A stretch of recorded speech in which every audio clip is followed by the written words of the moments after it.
Hello friends, সবাই কেমন আছো? আশা করছি সবাই ভালো আছো, আমিও ভালো আছি। দেশি মুরগি আজকে রান্না করছি আজকে দেশি রান্না মুরগির করব। ঝোল। তার জন্য নইলে প্রথমে মুরগিটা কড়াইয়ে পেঁয়াজ পরিষ্কার ভেজে করে দিয়েছে নিচ্ছি। দোকান থেকে।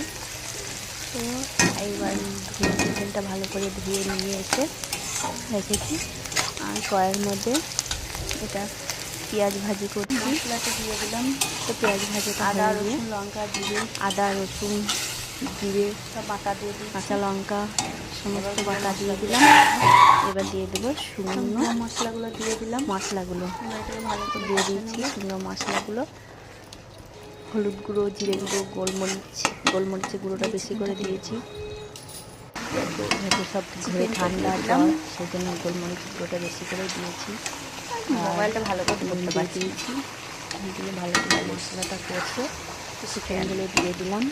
আমার ক্যামেরা ধরার কেউ চিকেনটা নাই, কষা হচ্ছে।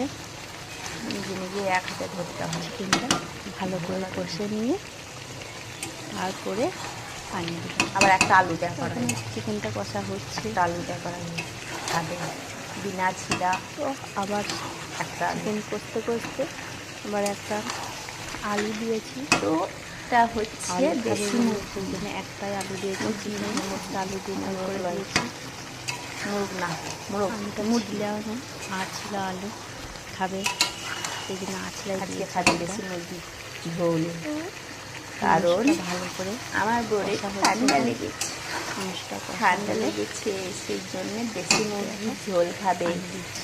তাহলে নাকি ঠান্ডা ভালো হয়ে যাবে। আমার ভিডিওটা ভালো লাগলে অবশ্যই লাইক কমেন্ট শেয়ার করবে।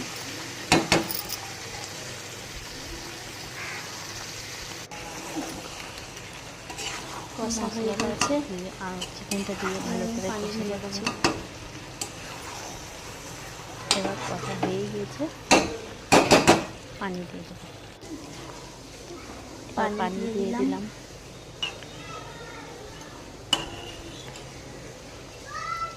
পানি দিয়ে ভালো করে এটা হতে থাক, নেড়ে দিলাম। এবার একবারে ফাইনাল লোক দেখা। এবার এটা ঢাকা দিয়ে দিয়েছিলাম, এবার ফুটছে, কত সুন্দর ফুটছে দেখো।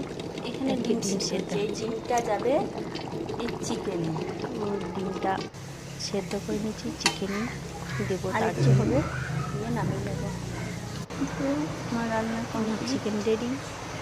তো কেমন লাগলো অবশ্যই জানাবে কমেন্টে। চলে এসো। টাটা। টাটা।